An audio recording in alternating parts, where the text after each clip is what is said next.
Vamos falar hoje da transfiguração, é isso mesmo. Bispo, o que é isso, transfiguração? É o momento que nós vamos conhecer, antes mesmo de Jesus subir ao céu, como é a sua figura glorificada. Seja muito bem-vindo a mais uma leitura, a mais um estudo da Bíblia, junto comigo, com o Bispo Fabrício Dias. Hoje nós vamos ler Marcos capítulo 9. Fica comigo até o final. Vai ser bênção para a tua vida. Se você gosta de estudar a palavra de Deus, já se inscreve nesse canal, já aperta o joinha aqui, porque todos os dias eu estudo a Bíblia com você aqui, de uma maneira simples, de uma maneira ali embasada no Espírito Santo, direcionada por Ele, e nós vamos aprender a palavra mais um pouquinho hoje, em nome do Senhor Jesus, tá bom? Vamos lá, diz assim, Marcos capítulo 9. Fica comigo até o final, já pega a sua Bíblia, vai ser bênção para você. Dizia-lhes ainda, em verdade vos afirmo, que dos que aqui se encontram, alguns há que de maneira nenhuma passarão pela morte, até que vejam ter chegado com poder o reino de Deus. Olha que palavras, imagina você ouvindo isso. Você estando ali com Jesus e ouvindo isso, falando assim, ó, tem alguns que estão aqui no meio de vocês que vão ver a glória se manifestando. Eita! Aí muitas pessoas cogitaram na época, será que vão virar imortal essas pessoas? Será que essas pessoas elas vão viver até Jesus voltar? Quantos anos essas pessoas vão viver? Quando será a sua vinda? Ou será que ele já voltou e nós não percebemos? Mas Jesus estava falando nesse momento da sua transfiguração, do momento que nós vamos ler logo a seguir aqui. E muitos não interpretaram dessa maneira a palavra, mas o verdadeiro significado dela é esse. Nós vamos ver juntos aqui, tá bom? Se você está chegando por aqui e ainda não leu Gênesis comigo, não leu Mateus comigo, não já está lendo ali Êxodo, porque estamos fazendo um paralelo entre Mateus, entre Marcos, melhor dizendo, e Êxodo, tá bom? Mateus ele já está lido já, os 28 capítulos. E se você deseja recuperar, corre lá, tem tudo aqui no canal, tá? Tudo com título, tudo bem certinho, corre lá. E se você está chegando anos à frente, que eu já até concluí aqui esse combo de leitura da Bíblia toda, de Gênesis a Apocalipse, é só você procurar dia a dia, porque eu fiz um compromisso com você de ler ela toda, explicando para você o significado de cada coisa aqui. Vamos lá hoje, a transfiguração em Marcos capítulo 9. 6 dias depois que ele falou aquilo, tomou Jesus consigo a Pedro, Tiago e João e levou-os a sós à parte a um alto monte. Foi transfigurado diante deles. Olha que interessante. As suas vestes se tornaram resplandecentes e sobremodo brancas, como nenhum lavadeiro na terra poderia alvejar. O que ele está querendo dizer? As vestes de Jesus ficaram tão brancas, que nenhuma lavanderia poderia conseguir alcançar aquela brancura. Nenhum material aí de limpeza conseguiria alcançar aquele branco. Era um branco assim na terra impossível, porque ele era um branco celestial, era um branco do reino, um branco celeste.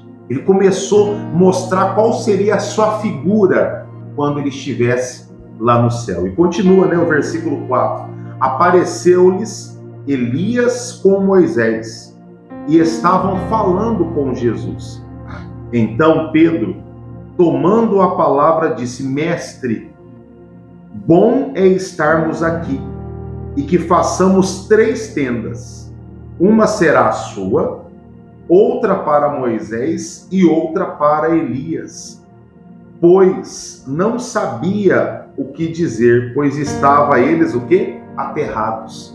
O Pedro ele ficou tão eufórico, o Pedro ficou tão feliz ali, que ele falou: Mestre, bom é estar aqui. Nós queremos até construir uma tenda para a gente morar aqui. Nós vamos ficar do lado de fora sempre de vigia aqui, mas nós vamos fazer 3 tendas, uma para o Senhor, uma para Moisés e uma para Elias. Olha Aqui nós conseguimos ter uma dimensão, nós conseguimos ter aqui uma noção da bênção que é receber a salvação, porque o sentimento que Pedro sentiu ali foi um sentimento que ele ficou eufórico, ele ficou tão feliz, que ele queria ficar ali e esqueceu de tudo o resto. Então quer dizer que a salvação vai nos trazer uma alegria, a semelhança desse branco, né? Esse branco não tinha na terra, não tinha como na terra. E a alegria que nós vamos sentir vai ser uma alegria imensurável, que nós nunca já a sentimos quando nós alcançarmos a salvação. E ele continua, né? Versículo 7. A seguir veio uma nuvem que os envolveu, e dela uma voz dizia: este é o meu filho amado, a ele ouve. A voz era a voz de Deus. Falou para eles: ó, esse aí é meu filho, ouçam o que ele fala para vocês. E continua no versículo 8, né? E de relance, olhando ao redor, a ninguém mais viram com eles, senão Jesus. Passou, né? Aquilo ali foi só um momento para eles sentir aquele saborzinho, para eles poderem relatar para mim, para você, deixar nas Escrituras. Tudo que nós estamos vendo aqui, que foram alguns que vivenciaram, depois eles escreveram para que todos soubessem. Hoje nós sabemos da transfiguração desse momento porque os três estavam ali com ele. Marcos aqui, quando escreveu, ele perguntou, né, para pessoas, e as pessoas relataram para ele. E ele escreveu aqui esse livro todo especial. Vamos continuar. A vinda de Elias, o próximo título. Ao descerem do monte, ordenou-lhe Jesus que não divulgassem as coisas que tinham visto, até o dia em que o Filho do Homem ressuscitasse dentre os mortos. E eles guardaram a recomendação, perguntando uns aos outros que seria o ressuscitar dentre dos mortos, né? Eles não sabiam o que era isso. E interrogaram-no, dizendo: por que dizei os escribas ser necessário que Elias venha primeiro? Por que os fariseus, aí, os escribas, eles falam que o Elias tem que vir primeiro? Eles perguntaram para Jesus. Então ele lhe disse: Elias, vindo primeiro, restaurará todas as coisas, como, pois, está escrito sobre o Filho do Homem, que sofrerá muito e será aviltado. Eu, porém, vos digo que Elias já veio e fizeram com ele tudo o que quiseram, como a seu respeito está escrito. Eles entenderam aqui nesse momento que Jesus estava falando de João Batista. Quando nós encerramos ali a leitura em Malaquias, que nós vamos ler mais à frente, né, futuramente ainda vamos chegar em Malaquias, o último capítulo, o último livro o último capítulo do último livro, né, do Antigo Testamento, nós vamos ver a profecia que viria um Elias. O Antigo Testamento termina assim, falando de uma promessa de um futuro Elias. E muitos cogitavam, falavam que seria o profeta que ressuscitaria. Não, é o espírito de Elias, porque Elias era aquele que mostrava para Acabe que ele estava errado. Ele mostrava, ele vinha tentar fazer um conserto à sua pregação. E no caso de João Batista, ele também veio dizer: arrependei-vos, raça de víboras, arrependei-vos, porque é chegado o reino dos céus, né? E esse espírito de Elias veio sobre o João Batista, e o João Batista ministrava, e Jesus fala: ele já veio, e fizeram com ele o que estava escrito, ele sofreu, eles rejeitaram ele também, e eles entenderam aqui nesse momento, né? Tanto que deixaram relatado para a gente. A cura de um jovem possesso, versículo 14. Quando eles se aproximaram dos discípulos, né, que estavam lá embaixo, viram numerosa multidão ao redor, e que os escribas discutiam com eles. Esses escribas eram teimosos, né? Meu Deus. E logo, toda a multidão, ao ver Jesus tomada de surpresa, correu para ele e o saudava. Então ele interpelou os escribas: que é que vocês discutis com eles? E um dentre a multidão respondeu: mestre, eu trouxe-te o meu filho possesso de um espírito mudo. E este, onde quer que o apanha, lança-o por terra, e ele espuma rilha os dentes e vai definhando. Roguei aos teus discípulos que o expelissem, e eles não puderam. Então Jesus disse: ó geração incrédula, até quando eu estarei convosco? Até quando vós sofrereis? Trazei-me o menino, né? Jesus falou: gente, até quando vocês vão ficar sofrendo? Vocês estão incrédulos. Eu entreguei o poder na mão de vocês para vocês orarem, determinarem, façam isso. E pediu para trazer o menino, né? Versículo 20: e trouxeram-lhe o menino. Quando ele viu Jesus, o espírito imediatamente o agitou com violência, e caindo ele por terra, revolvia-se espumando. Perguntou Jesus ao pai do menino: há quanto tempo isto lhe sucede? Desde a infância, respondeu. O pai falou assim: desde criança, desde muito novo isso acontece com ele, né? E muitas vezes tem lançado no fogo e na água para o matar. Mas se tu podes alguma coisa, tem compaixão de nós e ajuda-nos. Olha que forte. Imagina a situação desse pai, você que está do outro lado aí. Você já comentou aqui já, Marcos capítulo 9, e você sabe que nós temos aí essa aliança aqui no canal. Todo capítulo que você lê, você digita aqui embaixo para os irmãos que forem chegando, as pessoas que forem chegando, saber qual capítulo que nós estamos lendo, né? Já digitou Marcos capítulo 9 aqui? Já me cumprimentou? Vou olhar aí os comentários depois, hein? Você falou bom dia para mim, boa tarde, boa noite. Estou de olho aqui nos comentários, hein? Imagina só, você que está do outro lado aí, a situação desse pai. Imagina só aí a situação dele, vendo direto esse espírito imundo, esse espírito das trevas, lançando o filho dele na água, no fogo para tentar matar. Esse pai não tinha paz. E ele fala para Jesus: o senhor pode fazer alguma coisa? Faça por mim. Jesus respondeu. Ao que lhe respondeu no versículo 23, Jesus: se podes, tudo é possível ao que crê. E imediatamente o pai do menino exclamou com lágrimas, chorando, né? Eu creio, mas me ajuda na minha falta de fé. O pai estava tão esgotado, tão no limite, que ele falou: eu creio, mas por favor, me ajuda na minha falta de fé. Minha fé está pequena. Vendo Jesus que a multidão concorria, né? Repreendeu o espírito imundo, dizendo: espírito mudo e surdo, eu te ordeno, sai deste jovem e nunca mais tornes a ele. E ele, clamando, agitando muito, saiu, deixando como se estivesse morto, a ponto de muitos dizerem: morreu. O menino ficou caído no chão como se tivesse morrido. E as pessoas falaram: morreu. Eita, o povo gosta do mal feito, né? Mas Jesus, tornando, pegou pela mão, o ergueu e ele se levantou.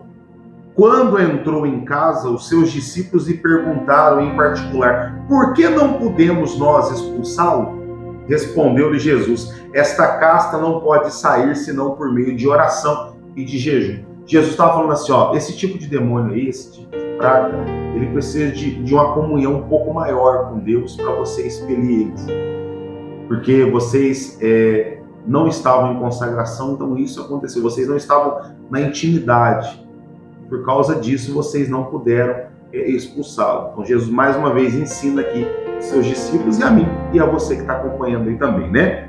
De novo, Jesus prediz a sua morte no versículo 30. Estamos acabando aí a nossa leitura, daqui a pouco eu já vou orar. Lembrando que é um capítulo por dia aproximadamente, só quando o capítulo é bem curtinho que a gente lê mais. Então, um capítulo por dia, estudamos diariamente a palavra de Deus, de Gênesis a Apocalipse aqui no canal, tá bom? Então, vem fazer parte dessa família e se tem feito bem para você, divulgue para outras pessoas, convida ela para o canal, fala para se inscrever, fala para ativar o sininho para elas estudarem comigo e com você também, tá bom? Me ajuda a levar a palavra de Deus aí nos quatro cantos aí dessa terra abençoada. Versículo 30. E tendo partido dali, passavam para a Galileia e não queria que ninguém o soubesse, porque ensinava aos seus discípulos e lhe dizia: o Filho do Homem será entregue nas mãos dos homens e o matarão, mas 3 dias depois da sua morte ressuscitará. Eles, contudo, não compreendiam, né, isso e temiam interrogá-lo. O maior do reino dos céus é o título agora. Tendo eles partido para Cafarnaum, estando ele em casa, interrogou os discípulos: de que é que discorreis pelo caminho? Mas eles guardavam silêncio, porque pelo caminho haviam discutido entre si sobre quem era o maior. Jesus chama os discípulos e fala: vem cá, o que vocês estavam discutindo no caminho? O que era aquilo? Aí eles ficaram tudo quietinho, em silêncio, porque no caminho eles estavam discutindo quem era o maior entre eles, quem era o bonzão no popular entre eles. Jesus dá um puxãozinho de orelha, né, no versículo 35. E ele, assentando-se, chamou os 12 e lhes disse: se alguém quer ser o primeiro, será o último e servo de todos. Trazendo uma criança, colocou-as no meio deles e, tomando-a nos braços, disse: qualquer que receber uma criança tal como esta em meu nome, a mim me recebe. E qualquer que a mim me receber, não recebe a mim, mas aquele que me enviou. Olha que interessante. Jesus está falando: vocês querem ser grandes? Então sirvam. Então sirvam, então abençoe. Não existe maior momento de servidão quando você começa a ajudar as pessoas, mas principalmente mostrando o caminho para elas. A maior ajuda, pense comigo, qual a melhor ajuda? Você entregando um peixe para uma pessoa, ou você entregando para ela uma vara, a isca, ensinando ela a pescar? Qual vai trazer maior benefício para essa pessoa? Porque o peixe, se você der para ela, ela vai comer e vai acabar, e ela vai estar precisando de novo. Agora, se você dá a vara, se você dá o anzol, se você dá a isca e ensina ela a pescar, ela não vai passar necessidade mais, porque ela aprendeu buscar o recurso aonde ele está ali à disposição. Então, o maior servir que a Bíblia fala é quando você orienta uma pessoa, mostra o caminho para ela. E era isso que Jesus estava dizendo para eles. Vocês vão servir muitas pessoas. Não se preocupem em ser, não, só sirvam, só ensinem, só mostrem um caminho, porque é isso que eu quero que vocês façam. Muito bacana, não é? Vamos lá. Jesus ensina a tolerância e a caridade. Responde aí para mim aqui nos comentários aqui, o que você quer receber? O peixe ou você quer aprender a pescar para você nunca mais ter necessidade? Coloca aqui que eu quero saber qual o teu pensamento, tá bom? Vou estar de olho nessa resposta aqui, tá bom? Versículo 38. Disse-lhe João: mestre, vimos um homem que em teu nome expelia demônios, o qual não nos segue, e nos lo proibimos, né? Nós os proibimos, nós falamos para ele que ele estava proibido porque não seguia conosco. Mas Jesus respondeu: não lhe proibais, porque ninguém há que faça milagre em meu nome e logo a seguir possa falar mal de mim. Pois quem não é contra nós é por nós. O João, né, viu uma pessoa fazendo ali milagres, mandando o demônio embora porque ouviu falar, foi aprendendo. Ele proibiu, falou: você não anda com a gente, você está proibido. Ele falou: não, deixa, porque ele está fazendo em meu nome, então quer dizer que ele aprendeu. Isso aqui é o quê? É o ensinamento de cima. Alguém ensinou para esse homem aprendeu. Esse homem aprendeu. Foi ensinado para esse homem pescar. É isso que Jesus quer. Aquele homem ali aprendeu o que até os próprios discípulos talvez não tinham aprendido, porque lá atrás eles não estavam conseguindo o quê? Não estavam conseguindo expelir demônio. Entendeu? Então esse homem aqui, ele aprendeu a pescar. Jesus falou: não proíba não. Se ele aprendeu, alguém ensinou ele. Se quem é por nós não é contra nós. Então, vamos continuar a leitura. Você está entendendo? Você está pegando aí o mistério da palavra aí? Vamos que vamos, hein? Versículo 41. Portanto, aquele que vos der de beber um copo de água em meu nome, porque sois de Cristo, em verdade vos digo, e de modo algum perderá o seu galardão. Tá vendo aí que bênção? Olha que maravilha. Algo tão simples tem um galardão tão grande. Até um copo de água tem um galardão da parte de Deus, né? Que maravilha, né? Versículo 42, e vamos encerrar a nossa leitura aqui. Já vou orar por você e te aguardar amanhã, né? Se você tem uma aliança com Deus, você vai estar aqui comigo amanhã para ler mais um capítulo da palavra de Deus. Os tropeços.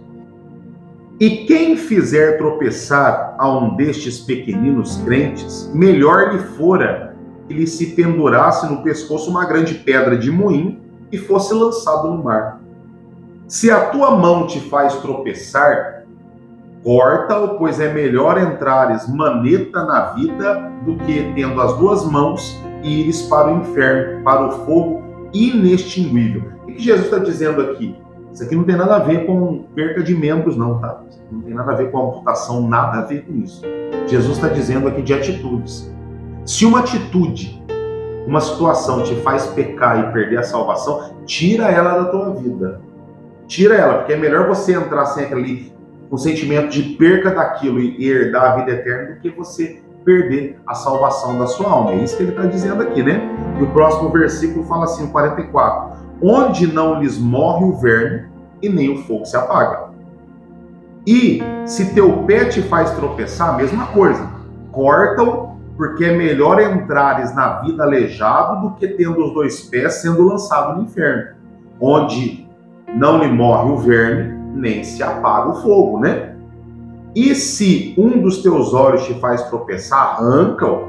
É melhor entrares no reino de Deus com um só olho do que tendo os dois e serem lançados no inferno, onde não lhe morre o verme, nem o fogo se apaga. Jesus está fazendo aqui uma repreensão severa contra atitudes. Ele está falando, no inferno, o verme não morre e o fogo não apaga. Esse lugar não é para vocês. Então é melhor você perder algumas coisas, tirar algum sentimento. Exemplo, mágoas. Exemplo, maldades. Exemplo, pecados, como eu tenho falado muito, iniquidade, que é o pecado de teimosia, né? Você fica teimando, né? Você sabe que está errado e continua persistindo no erro. Deus já falou, lembra do faraó? Poxa, o faraó é prova disso. O faraó de José, quando aceitou ao Deus a palavra, ele teve tudo nas suas mãos. E o faraó, na época de Moisés, perdeu foi tudo. Por quê? Teimosia, iniquidade. Quem nós queremos ser? Aquele que tem tudo abençoado ou aquele que perde tudo? Isso depende da atitude que tomamos. Então, meu querido, minha querida, vale a pena você perder algumas coisas ali de sentimentos. Eu estava lendo hoje, eu estava meditando, falei, poxa, o faraó, na época de José, ele perdeu o orgulho, né? Porque ele não tinha orgulho por ser o líder, não. Ele ouvia José, mesmo José estando abaixo dele. Ele não dava ouvido para fofoqueiros, porque quantos deve ter vindo para tentar queimar José no primeiro momento? Porque se foi assim com Sadraque, Mesaque e Abednego, se foi com Daniel, você acha que não se levantaram alguns para tentar fazer isso com José? Ele não dava crédito. Ele abria mão disso. Ele preferiu fazer o que a palavra está dizendo aqui, perder o membro, né, uma atitude, do que perder a bênção. E assim tem que ser eu e vocês também, tá bom? Vamos lá, os discípulos, o sal da terra. Eu já entro em oração. Acabando a leitura, eu já entro em oração direto para a gente encerrar o nosso devocional de hoje, tá bom? Porque cada um será lançado, né? Será salgado com fogo, melhor dizendo. Porque cada um será salgado com fogo. Bom é o sal, mas se o sal vier a tornar-se insípido, como lhe restaurar o sabor? Tende sal em vós mesmos e paz uns com os outros. Pai, a tua palavra diz que nós somos o sal da terra. E o sal ele serve para dar tempero. Se o sal ele for pouco, a comida fica insossa, né? A comida fica ali sem graça, uma comida parece que sempre está faltando algo. E se o sal for muito, o sal ele pode estragar a comida, fazendo a gente até não conseguir comê-lo.